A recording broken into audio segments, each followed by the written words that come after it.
Hi everyone, welcome to our Landlord's Guide to Tax Deductions 2022 edition webinar. Today we'll be going over the tax filing basics as a property owner, tips on how to maximize your returns, and more. Before we get into all of this though, we should quickly introduce ourselves. So my name is Curtis and I'm a sales development representative at liv.rent. I've lived in Vancouver all my life and I've worked in real estate for a few years now. And for those who aren't already familiar with us, liv.rent is an all-in-one rental platform based in Vancouver and available across Canada. We're helping landlords streamline the rental process from marketing their rental all the way to getting paid. I'd also like to welcome my co-host, Meghan. Hi, my name is Meghan Chomut. I myself am from Northern Ontario, and I run a company called Port Rouge where we help families who either have or want to have rental properties with their financial planning, taxes, and investment choices. This is my second year joining liv.rent on these great liv talks, and I always like to contribute to the conversation and provide some help and resources when I can. Thanks again for joining us, Meghan. All right, so let's dive in. Today we'll be looking at 3 areas to guide landlords with their tax deductions. Part 1 is Tax 101, Basic Tax Principles for Landlords. Part 2 is Tax Tips for Property Owners, How to Get a Bigger Return. And Part 3 will cover tax implications of COVID-19 and working from home. So, Part 1 is like our intro, and you can kind of think of it like a Tax 101 class for landlords, because we're going to be going over all the basic things you need to know, plus touching up on things like rentals versus business income and what share of ownership means. For Part 2, we'll be going over everything else that can help you keep as much of your money as possible. So we're looking at things like claimable expenses, including the ones that most people forget, bookkeeping tips, and more tax secrets. And finally, Part 3. It's going to be all about the ongoing repercussions of COVID-19 on taxes. Thankfully, landlords had last year to get used to some of the changes, but things might look a little different this year. So we're going to be covering things like work from home expenses, COVID-19 support programs like CRB, CWLB, CRCB, and how rent repayments will factor into this year's taxes. And at the end of the webinar, we're going to do a live Q&A. So Meghan will be answering any of the questions you have about filing taxes as a landlord and making most of the available deductions. For the Q&A, make sure to enter your questions in the live chat at any chat. Make sure to enter your questions in the live chat at any time, and our agents will make sure we get the chance to answer them at the end. The live chat panel is on the right-hand side of your screen. So let's take a look at who we have with us in our audience today. It looks like most of you are landlords, with a few realtors and property managers with us today, and about 17% in renters. Hello to you guys. As a heads up to our renters in the audience, we are hosting a tax webinar specifically for renters next week. So you can register via the link to the live chat. So Meghan, what do you think about our audience today? I think it looks about spot on. I think landlords right now are trying to get organized and get things ready for taxes. They probably have received a lot of their slips already, and that last missing piece is their own rental properties. Before we dive into the webinar, let's take care of some of the housekeeping to make sure you get the most out of your live stream experience with us today. So firstly, make sure to turn off your ad blocker. And be sure to make an account so you can participate in our polls and enter our giveaway. We'll give you more info on that in a bit. And make sure to chat with us. Send any question you have in the live chat and we'll get back to it during the Q&A. All right, now on to the good stuff. As I mentioned earlier, today's Liv Talk comes with prizes. We'll be giving away one $50 Amazon gift card so you can get what you want. Here's how you win. You can navigate to the giveaway panel on the right side of the live stream. Complete the specified actions and click Submit Entry. For each completed action, that means an additional raffle entry. So that's right, you can get up to 5 entries in a raffle draw. Make sure you pay attention at the bottom left corner of the screen. Throughout the webinar, there will be a message to enter the raffle. Again, once you complete the actions, don't forget to click Submit Entry. You want to make sure you're getting into that prize pool. We're also going to be doing a couple of polls, so you'll see them pop up too. So let's get our first one now. How confident are you about doing your own taxes? Let us know on the on-screen poll and we'll share the results in a bit. And now, Meghan, my first question for you is about the tax implications of being a landlord. Can you give us a general overview of what you need to know and what to look out for? I think the biggest thing that landlords should keep in mind is that their bookkeeping should be just like bookkeeping for a business. Keep it organized, making sure that all of your files are in a secure place. Make it professional. Separate your personal purchases from your rental property purchases and make it as accurate as possible. Remember to keep all itemized receipts and to verify the nature of those expenses. Unfortunately, a credit card statement with expenses just won't cut it. It needs to be an itemized receipts, and on those receipts, it shouldn't have items on them like chocolate bars. That's too bad. I'm a big fan of chocolate bars, especially Kit Kats myself. Meghan, could you give us a quick example of proof of payment? So like I mentioned before, having a credit card statement is great, but being able to use that for proof of expenses just won't cut it. It needs to be an itemized receipts.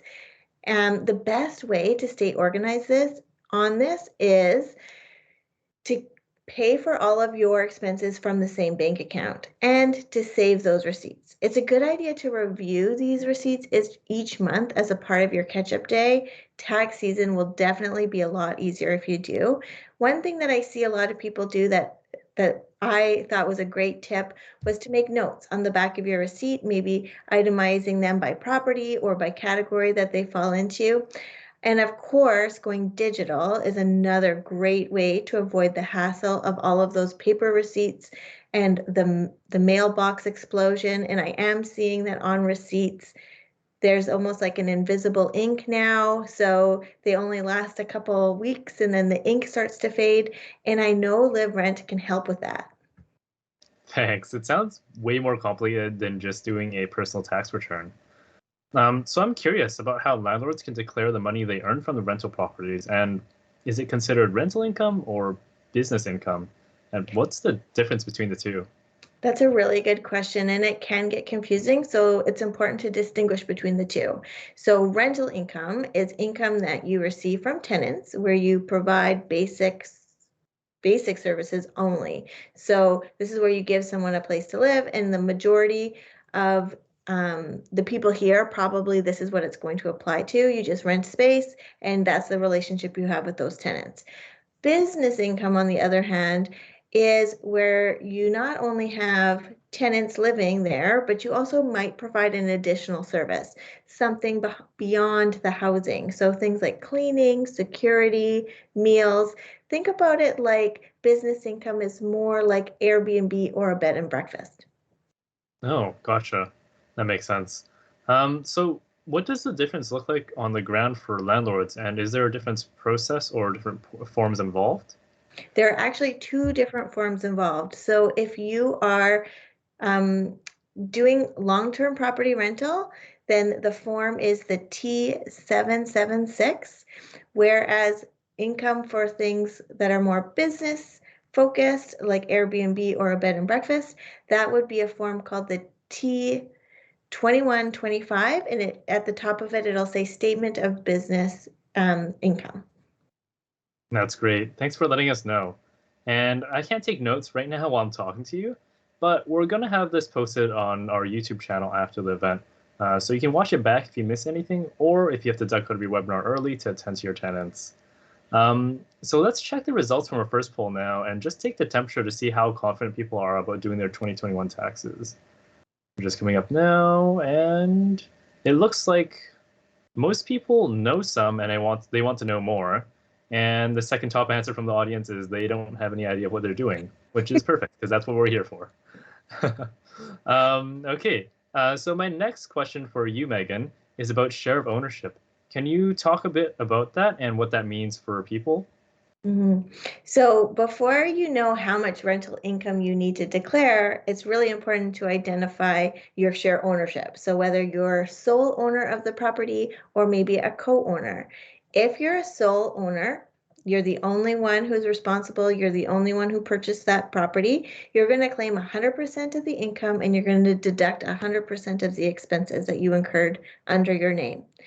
If you're a co-owner, where this could be a situation where you're joint between spouses, family member, or maybe even co-investors, typically this is like a 50-50 split. You will only declare the portion of the income dependent on your ownership percentage, and it's really important to note that this percentage should stay consistent year after year after year. Gotcha. Thanks for going over that, Megan. Now let's dive into our next section, the tax tips that everyone's dying to know. So what are your tips when it comes to maximizing returns? All right, Curtis, I've prepared 5 top tips when it comes to maximizing returns, and we're going to go over them in detail, but here is a high-level overview. Number 1, claimable expenses. Number 2, mortgage payments. Number 3, common expenses that people tend to overlook or forget. Number 4, current expenses versus capital expenses. And number 5, some of the best bookkeeping tips. All right, Megan. Can you talk about what claimable expenses and deductible expenses are, what they mean, and how landlords can use it to their advantage?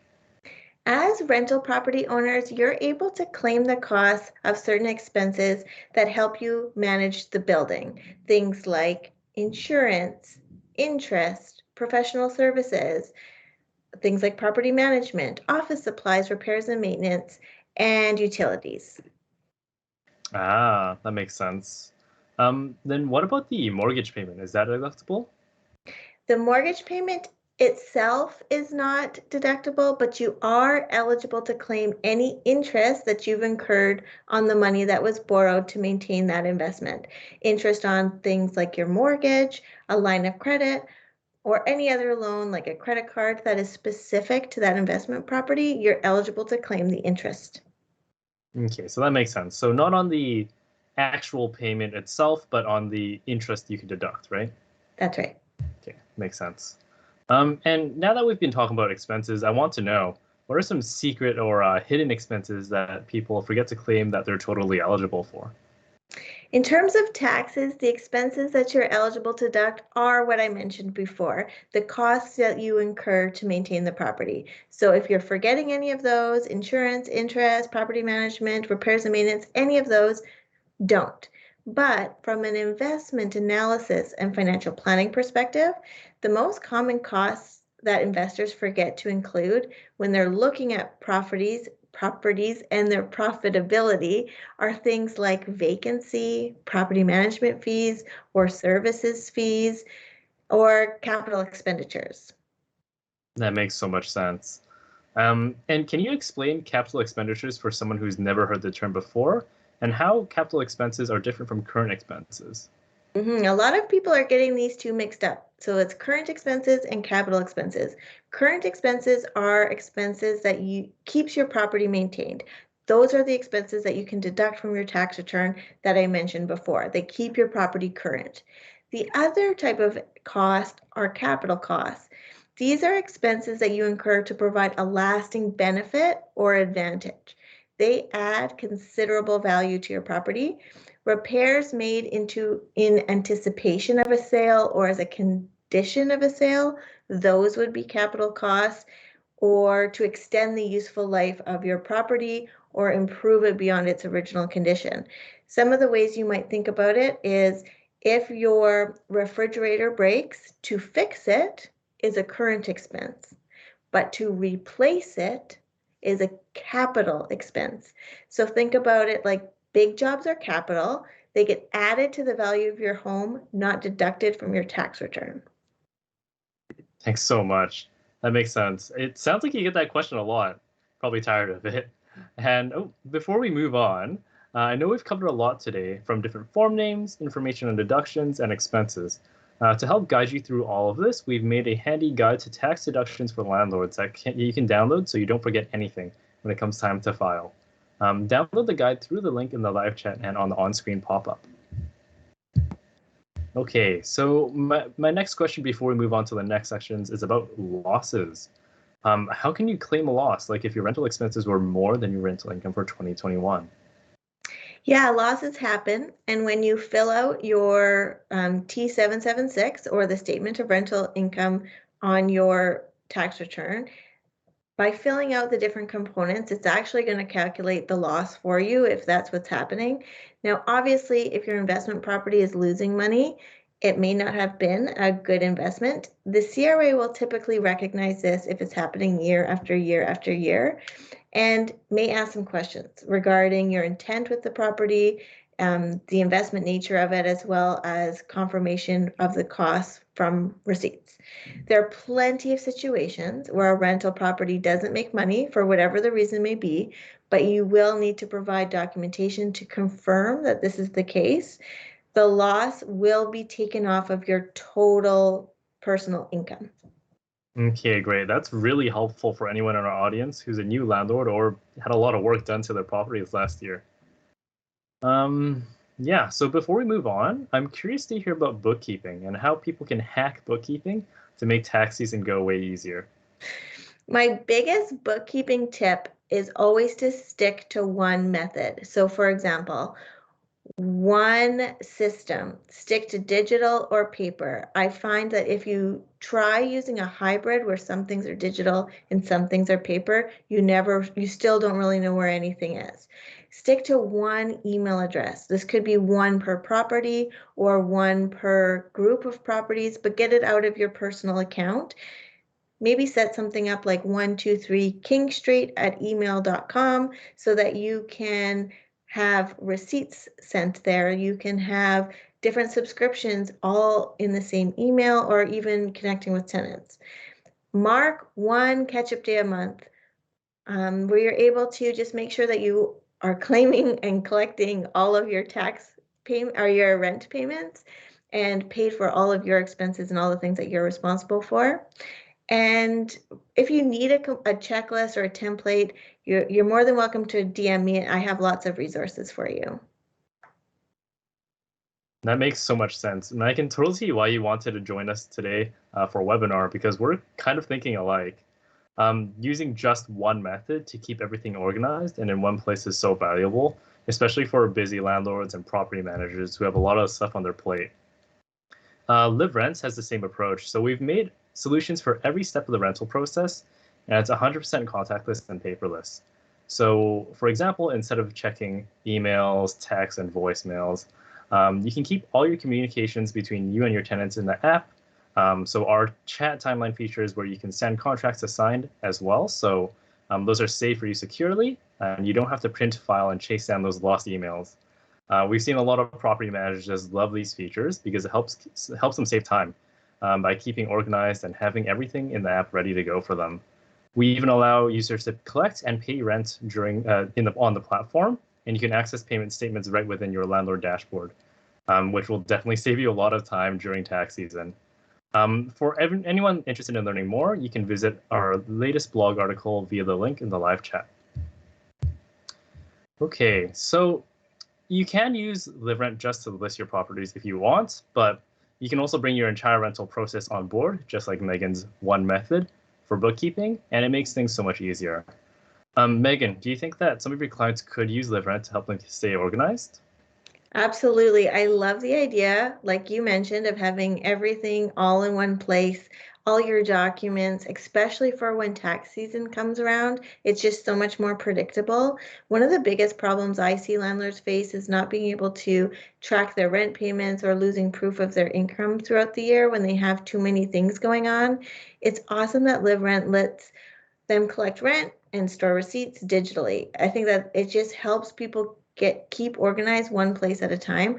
I know you've added lease addendums recently as well. I think those are super handy for collecting rent in a timely manner, as landlords can add conditions regarding what makes the most sense for everybody involved. That's awesome. Thank you so much, Meghan. I agree. I think that we have a lot of tools that landlords might find useful this tax season. We're about to dive into our third and final section of the webinar now, but before we do, let me run another poll. So let us know. Poll 2, did you access any COVID-19 programs last year? Vote on the on-screen poll, and we'll share the results shortly. So our third part of our webinar is going to be all about COVID-19 and its continued effect on 2021 tax filing.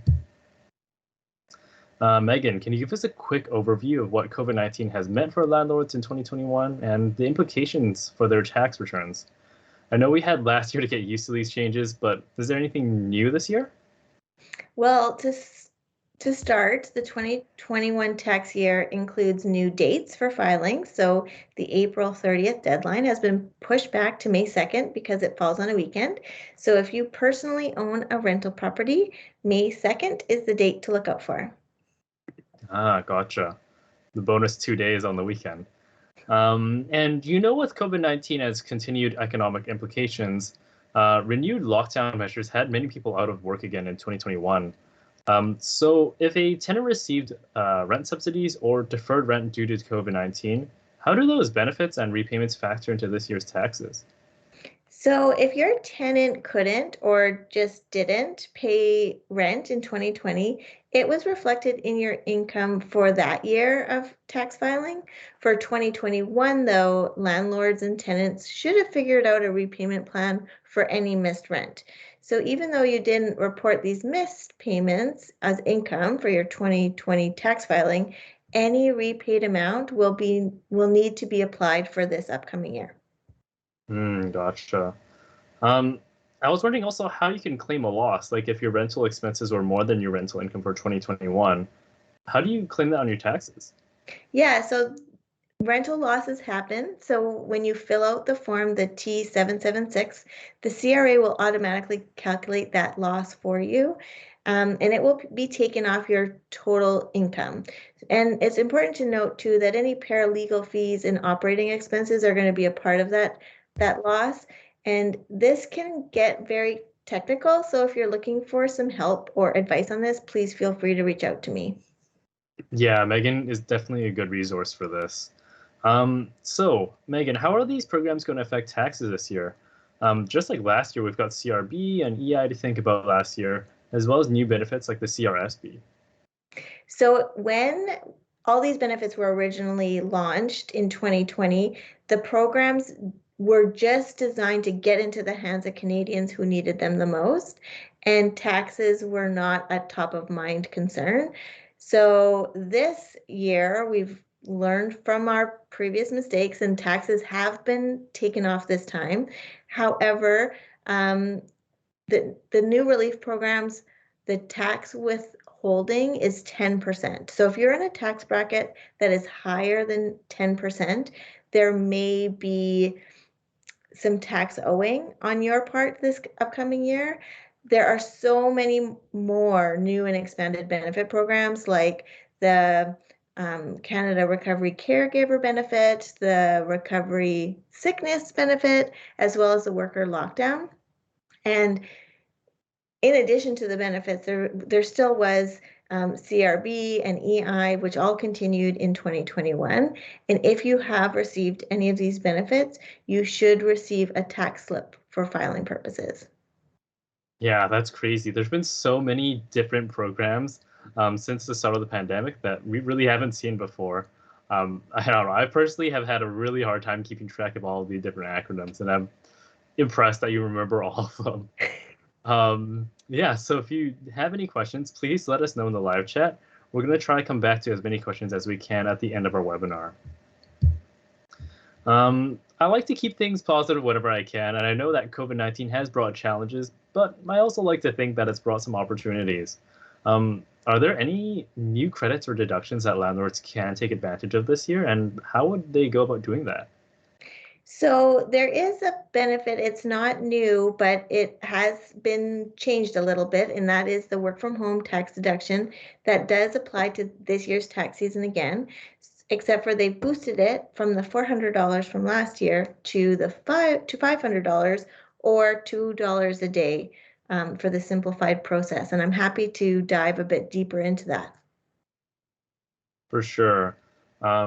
We've also published some content on our blog about claiming work from home tax deductions, as well as doing a webinar on this topic this time last year. So I know there are two methods for claiming these deductions, a detailed method and a simplified method, like you mentioned. Can you refresh my memory and let all our landlords here today know what that's about? Yeah, so like you mentioned, the two ways are simplified or detailed. Simplified To qualify, you have to have worked at home for more than 50% of the time for at least 4 consecutive weeks in 2021 due to COVID-19. And the simple way, there's nothing required for filing your tax return. All you do is say how many days you work from home, and you are eligible to claim $2 a day up to a maximum of $500. The other way to do it is a detailed way. This one does have a requirement. You need to have a T2200 from your employer, and you're going to have to provide CRA with a little bit more information in addition to just the number of days you work from home. So you have to provide CRA with the square footage of your home, the square footage of your office, and then provide them with some of the expenses that you incurred from working from home. And the eligible deductions are utilities, so things like electricity, heat, water, your rent payment, if that applies, internet, maintenance, and maintenance would be things like minor repairs, cleaning supplies, light bulbs, paint, things of that nature. You're able to claim a percentage of supplies, so that could be things that you need to work from home, like maybe sticky notes, pens, folders, ink, and then employment use of your cell phone service or maybe long distance phone calls. However, you are able to claim rent as part of this detailed way, but you are not able to claim things like mortgage interest or big renovations. Those do not count as expenses. It's also important to note that if you're working from home as a business, this is different than working from home as an employee. That's awesome. Thank you for sharing all of that. I'm definitely going to borrow some of those tips and try to file a detailed way this year round to help me get my maximum refund. So let's take a look at our last poll results. Just as a refresher, the question was, did you access any COVID-19 programs last year? And the top answer from the audience is CRB and or CWLB, which is really interesting.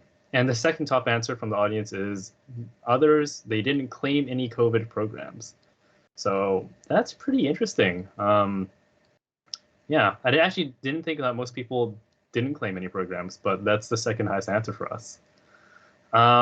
So we're about to dive into our Q&A section, but before we do, let's run another poll. So let us know. Do you plan to relist your rental property back out onto the market this year? Or will you be renewing your existing lease? Let us know and we'll share the result in a bit. And while we're thinking about our investment properties, I did want to point out that our team came together to make an offer for any landlords or property managers in our audience today who came to hear Meghan. To help make sure your listings are as effective as possible and priced correctly, we want to offer all of our landlords in attendance today a free 15-minute listing assessment. It's really important to be sure you're charging the right amount for your rental unit and ensuring your photos and descriptions are optimized for, everyone, or else you could be missing out on renter leads or even profit. With markets the way they are right now, especially in Vancouver and Toronto, there's a good chance you could be charging more and attracting more renters. And that'll be down below. This is your secret chance to make up for all that gas money that we're paying recently. And to claim this offer, all you'll need to do is click on the on-screen link or on the link in the live chat to schedule your listing assessment. During your 15-minute listing assessment, one of our rental experts will analyze your listing and help you tailor your photos, descriptions, and keywords to be more impactful and attract more high-intent renters. We'll also help you with your pricing using data from your area to find the perfect price range where you're maximizing your profits, but not scaring other people away. Yeah. That's awesome. I think that this would definitely help a lot of my clients when it comes to pricing their rental property and just getting it rented out faster. There's a lot of fluctuation of rental prices all across Canada due to the pandemic and various situations. And I know some landlords have found it difficult to find tenants at times. So this is an amazing tool. Yeah, it's definitely super useful, especially in confusing times like this. So Meghan, thanks so much for taking the time to answer all these questions. And I've been grilling you on all of them today. But I do know our audience wants to do the same right now. So we're going to be taking questions and that everyone pre-submitted before the event, as well as getting to as many questions as possible in our live chat. Okay, so the first question is from Cheryl. Her question is, can I claim the purchase of new appliances like a fridge, microwave? Can I claim the prepayment charge from switching to a new bank mortgage? Really good questions. Okay, let's talk about the appliances first. So for things like new appliances, those aren't, when we say claim, you're going to report them, but they aren't going to be a deduction from your income. So if you were to buy, let's say, all new appliances and it costs you $5,000, that $5,000 doesn't reduce your rental income by $5,000. What it does is you report it as a expense, just like it is an appliance, and it gets added to the value of your property. So although you don't feel the tax savings now, when you go to sell the property, your property will be worth $5,000 more on paper. So it helps you with the capital gains portion of it. That second half of the question involving charges that have to do with mortgages, you are eligible to deduct those. I would recommend reaching out to a professional because they can be spread out over the term of your mortgage and not reported in a single year that they incurred. So without knowing the full picture, it kind of depends, which I know is a really annoying answer. But I would recommend reaching out to somebody, maybe even your mortgage broker knows, the person who helped you switch. But most likely that one is going to be spread across the term of your mortgage instead of reporting it all in 1 year. Gotcha. That was a really long question, so I'm really glad you got to that one. All right. Our second question is from the live chat from Ashley. Hey, Ashley. Hope you're enjoying the webinar so far. And her question was, can the appraisal fee for your mortgage be a one-time deduction for taxes? Yes. So an appraisal fee, all professional services. So appraisal fees, hiring a tax preparer, talking to a paralegal or a lawyer, all of those expenses that have to do with your property get deducted in the category called professional services. And as long as you have the receipt, then yeah, go ahead and claim it. So make sure to keep any receipts. All right. Our third question today is from the live chat, and it's from Kevin. Hey, Kevin. And his question was, what about gas driving to and from the rental unit? Can some of that be deducted? That's a really good question. So I feel like for rental properties, there's a few different components. There's really clear cut, black and white, you know what the expense was, something like a Home Depot receipt. You can see on there how much you paid, you claim that amount. For things that are a little bit more fluid, like fuel to get to and from your rental property, that's a little bit different. So I call these ones pain in the butt expenses. You are absolutely eligible to claim them. They're a little bit of a pain in the butt, meaning to be able to claim any expense that has to do with your vehicle, you have to track the mileage of your vehicle. So that's where if you were to get audited, CRA will say, give me your logbook, which means how many kilometers were there at the beginning of the year, how many kilometers were there at the end of the year, and which amount was personal and which amount was for the rental. And they want that itemized. So yes, you can claim it and keep all of your vehicle receipts, things like gas, maintenance, registration, all those things. But in addition to that, you need to maintain something called a logbook. Gotcha. I can see why you call it pain in the butt, but I mean, right now with gas prices as they are, it might be worth it. And our next question is from the live chat. We've got Broccoli here. And the question is it too late to claim a benefit for 2021? It's never too late to claim a benefit. So if you have something to claim, or if you forgot something on, maybe if you've already filed your taxes and you forgot it, you can always go back if that's what that person means by that. I think I just want to mention one more thing about the cost of fuel. So if the fuel expense had to do with your vehicle, you have to maintain that logbook. if you bought, let's say, a jerry can of fuel for your lawnmower at the rental property, that full amount is eligible for deduction as a repair and a maintenance. Makes sense. All right, and we have a question from the live chat, Amy. Hey, Amy. And the question is, I heard if we bought a new property last year, we can claim 5,000 back. How do we do that? Good question, Amy. So if I were to guess, I would say that last year you were a first-time home buyer. So if I'm right in that, then this answer's for you. So there is a credit for the first-time home buyers. It's a $5,000 tax credit, which doesn't actually mean $5,000 in your pocket. You get to claim a $5,000 credit on your tax return, and it will increase your tax refund by $750. So if you did this alone, you get to claim the full $5,000 credit. If you did this with a partner, then you can split it. Gotcha. And we have a really interesting question. I like this one. It's from the live chat from Betel. Hopefully I'm pronouncing that right. The question is, if both me and my spouse are working from home, should both of us submit a T2200 or just one of us? We share heat, electricity, and whatnot anyways. So if you're claiming the detailed way, I would encourage you to use an online calculator to see if you're only going to be claiming heat, electricity.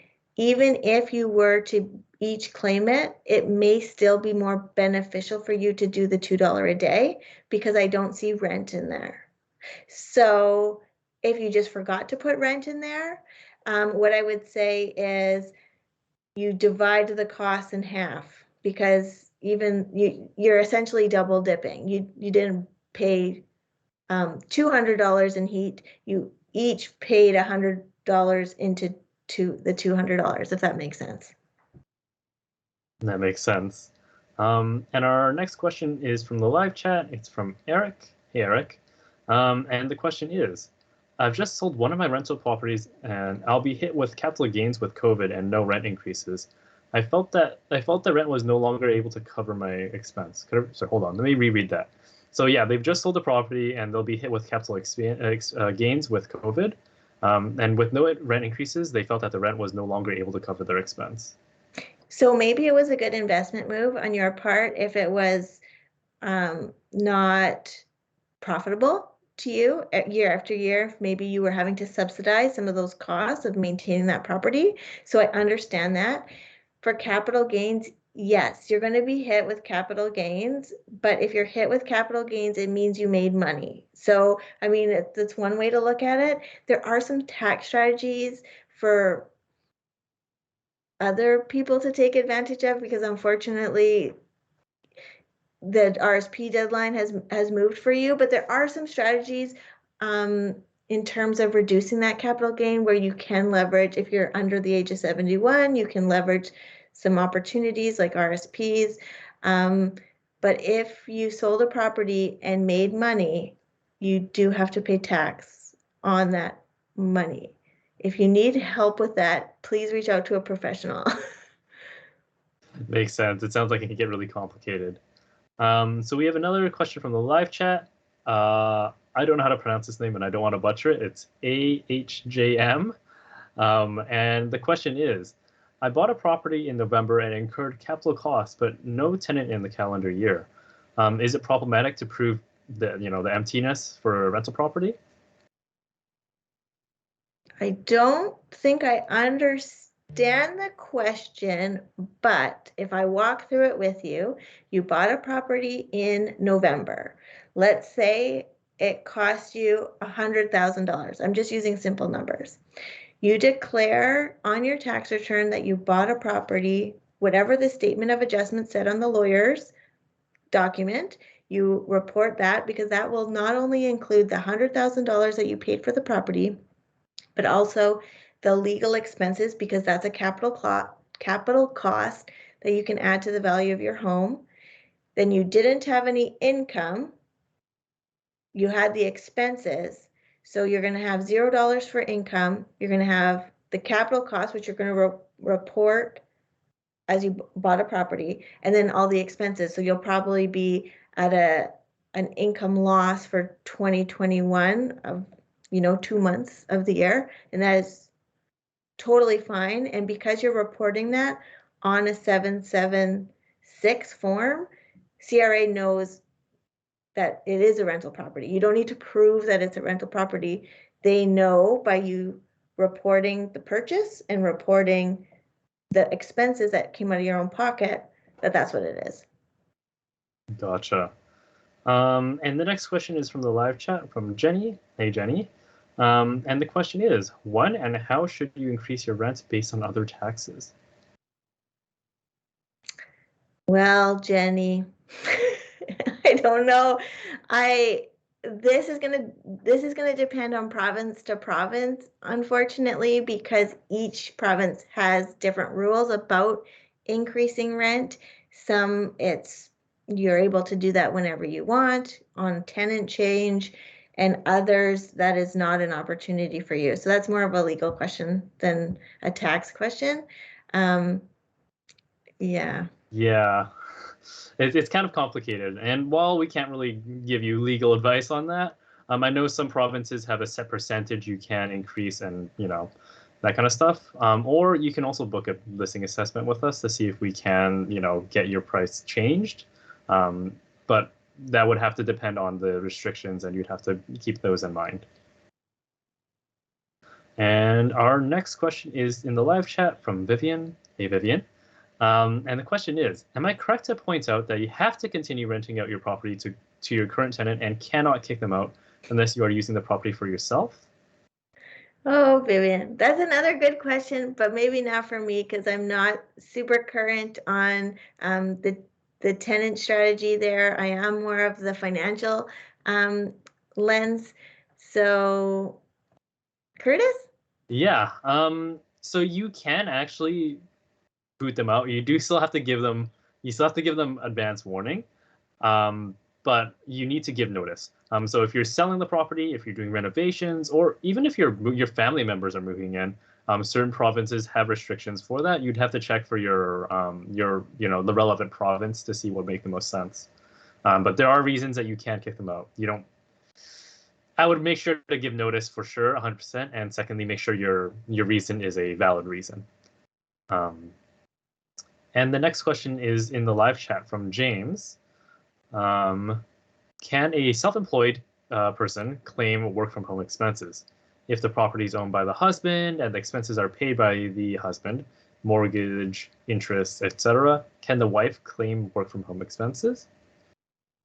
That's a good question. And without knowing the full picture of the personal situation, I would say no. The expenses have to have the payer's name on it. That would be similar to saying, even though my tenants pay for the utilities, can I still put them on my property, on my personal tax return because it's my property?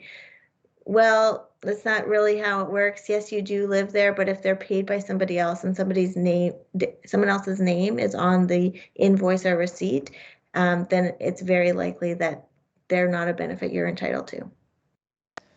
Right. And our next question is in the live chat from Amy. This is actually a really good question, Amy. So thanks for asking. How do we claim mortgage interest as an expense? Good question. So every January, your financial institution, whoever has lended you money for the loan on your property, will send out an annual mortgage statement.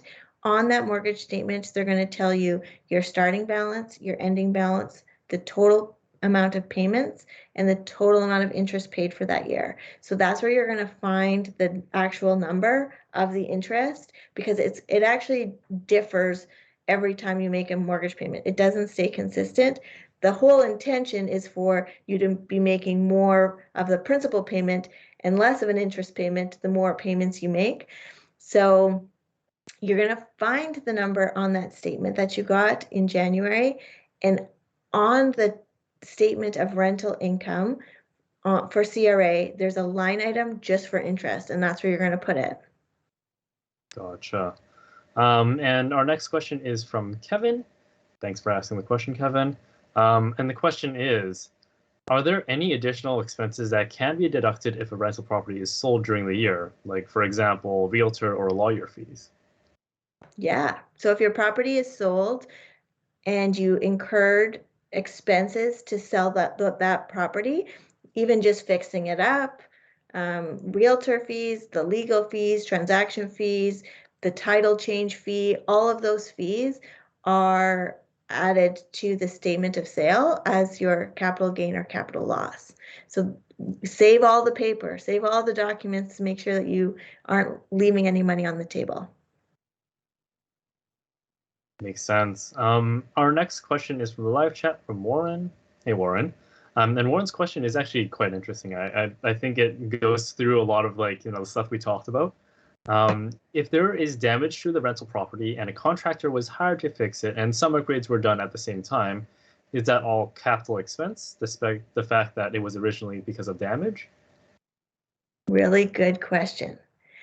The catch with this question is, was there tenants in the building while you were fixing it up or not? If your property is untenanted, 100% of those expenses are capital. You can't have current expenses when the property is vacant. I know that that might not be what some people want to hear, but even if you are doing what feels like a repairs and maintenance, if you do not have a tenant, it is a capital cost. That makes sense. It's kind of tricky. It's kind of hard to draw the line there normally, I would say. And our next question is one of our pre-submitted questions from Elena. Where can I find the CCA assets depreciation table for appliances, furniture, renovations, etc.? Okay, so that's a really advanced question, and I'm glad you asked it. So CCA is capital cost allowance. That's a non-cash transaction deduction that you're entitled to claim with rental properties.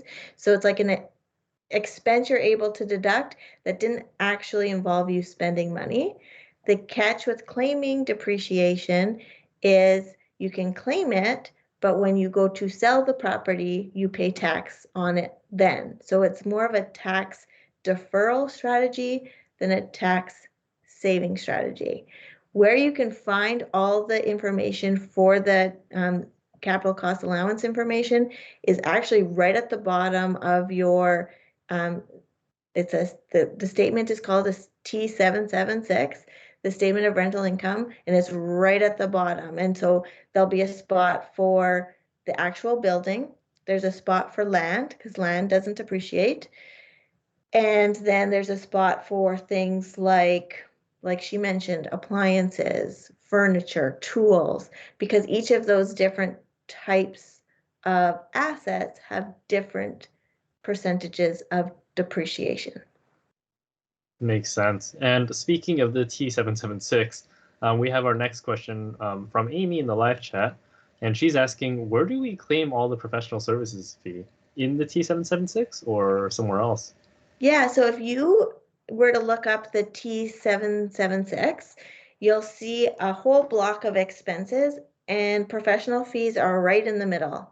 So all the expenses that you're eligible to claim are going to be listed there. Like I mentioned, insurance, interest, and then you keep going down and you'll see professional services. And professional services include things like appraisers, accountants, any type of paralegals, any type of person who's helping you specifically for that rental property.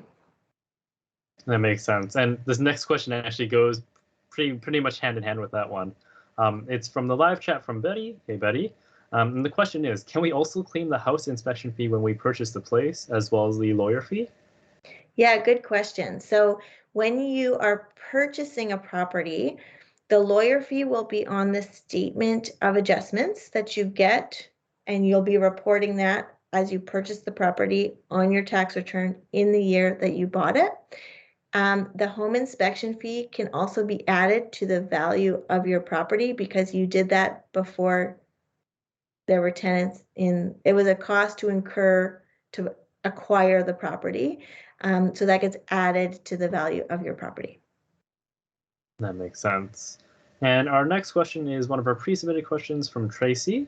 What are some programs that help to organize rental properties? Yeah, I think I got this one. I think liv.rent would be perfect for that. Yeah, I think we can help you organize your rentals, your payments, contracts if you want to sign contracts through us, or if you want to even, contact them through the app. That's all perfect for that. And our next question from the live chat is from Refinity Homes. Hello to the whole team. The question is, could you explain when you should use an NR4 versus an NR6 for real estate investors who are foreigners? That is another really advanced question. So thanks for asking it. And what Refinity Homes is asking about is about non-resident returns. And so that needs to be asked by the person to an accountant so that it can be assessed what type of non-resident that they qualify for here in Canada. Yeah, I can see that being a pretty complicated question. I was reading it, I'm like, that seems pretty complicated. And next on, we have a question that is pre-submitted from Matt. And his question is, how does depreciation affect my taxes? Yeah, it's a really good question. So this, when someone hears depreciation or CCA or capital cost allowance, all of those terms are interchangeable when it comes to income properties. And so if we were to use a simple example here, let's say we bought a property for $100,000. On your property, you're eligible to claim 4% in depreciation every year. So 4% of $100,000 is $4,000. So I would be able to say I had an expense that didn't come from cash out of my pocket, but was an expense to me still of $4,000 it would go down because $4,000 on year one, but now it's $96,000. So then it would be 4% of the 96 for the second year. But you're able to claim that every year as long as it doesn't bring you into a net loss. So if your rental income for 2021 was $4,000 and you were able to claim that $4,000 in depreciation, well, that's a 0%, $0 income. So that's no taxes on your part. But the catch is when you go to sell the place. When you go to sell that $4,000 that you claimed, you now have to pay tax on it. And because you sold a property, and I'm guessing you sell the property for a gain. If it's a loss, it's something different. So ignore what I'm about to say. But if you sold it for profit, then it most likely is going to bump you up into the highest tax bracket. So now you saved that $4,000 of taxable income just to pay taxes on it once you're in the highest tax bracket.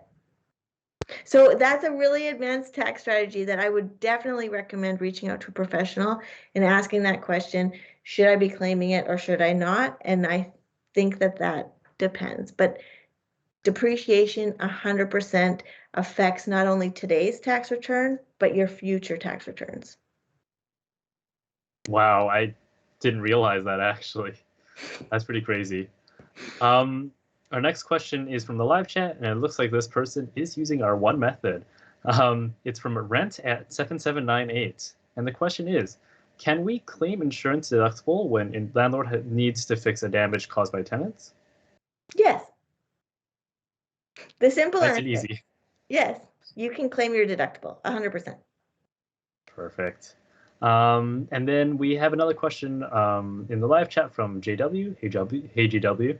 My friend bought a pre-sale condo, but the developer canceled the contract and returned 100% of the deposits. Should the expenses incurred for buying the pre-sale condo be treated as a capital loss, like the 50% inclusion, or simply 100% inclusion as a loss? That's a good question, and I would not want to speculate on the answer to it. So I would say he or she should reach out to their tax accountant. because it all depends on the intent of purchasing the condo. Was the intent to move into it? Was it to rent it out? Was it to flip it? And is there any documentation to back that up? That makes sense. Yeah, that does seem quite complicated. And we have time for one last question, and it's from the live chat from Fionn. So, hey Fionn, congrats on being the last question. And the question is, can I claim home office expenses for management of my rental properties? If yes, what can I claim, and what percentage can I claim? Yeah, really good question. And I think the main theme of all of these questions is as long as you have the documentation and the support to back up why you're doing things, then that is the first step in the right direction. So if you have several properties and you do need an office to work out of, and you do spend a significant amount of time in there, then you should absolutely claim your office expenses. And the way that you do that is you tell CRA the size of your home, the size of your office, and then you just give them the totals for all of these expenses. So your electricity, your heat, all those utilities, and they'll take the percentage that your office uses and put it as an office expense for your rental properties. The catch is if you have one rental property, how much time does that really use of your office? So it's just one of those things where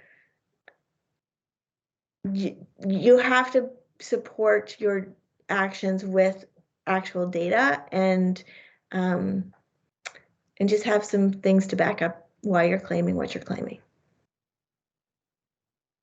That makes sense. Well, thanks to everyone for joining us today and for engaging with us in our live chat for our questions. Before we announce the winner of our raffle, let's take a look at our last poll results. So the question again, as a refresher, is: do you plan to relist your rental property back out onto the market this year, or are you renewing your existing lease? And it looks like the top answer is yes, they're relisting your property. So, for those of you who are relisting your properties back onto the market, be sure to sign up for a free listing assessment so our team can support you in the process. Now, without further ado, let's announce the winners of our raffle. Congratulations, Broccoli! You are the winner of the $50 Amazon gift card.